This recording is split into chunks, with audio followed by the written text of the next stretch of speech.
You know, these are some pretty surreal times right now, and the COVID-19 virus has affected our everyday lives in many different ways.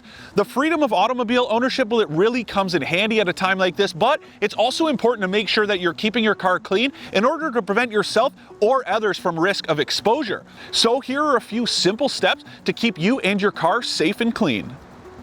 Whether you plan to drive or not, it's wise to give your car a thorough clean. Start by disinfecting all the areas you typically touch: the steering wheel, gear selector, turn signal stock, door handles, seat belts, and any buttons you use.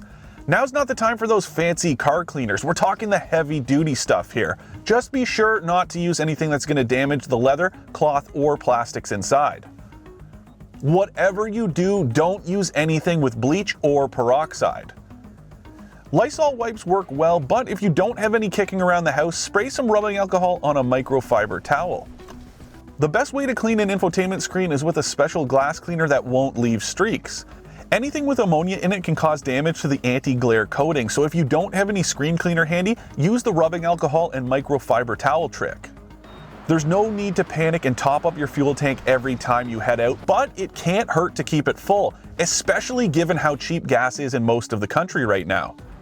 If you're going to head to the gas station, try to go outside of peak hours to limit your contact with others, and pay at the pump if you can. Wearing disposable gloves when handling the pump might seem excessive, but even grabbing the handle with a paper towel rather than touching it directly helps limit any potential exposure.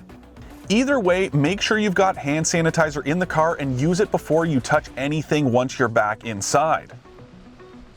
Lots of restaurants have shut down their dining rooms, but drive-thrus are still open.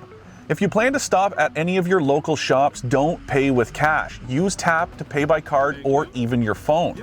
Keep your contact with PIN pads and money to a minimum. And don't eat or drink in the car. There could be germs on the packaging, so wait until you get to where you're going and wash your hands thoroughly before eating. So you've disinfected your car, fueled it up, and grabbed a bite to eat, but that doesn't mean it's time to pick up your friends. All the rules about social distancing still apply, so it's important to limit who's in your vehicle as best as you can to stop the spread of COVID-19.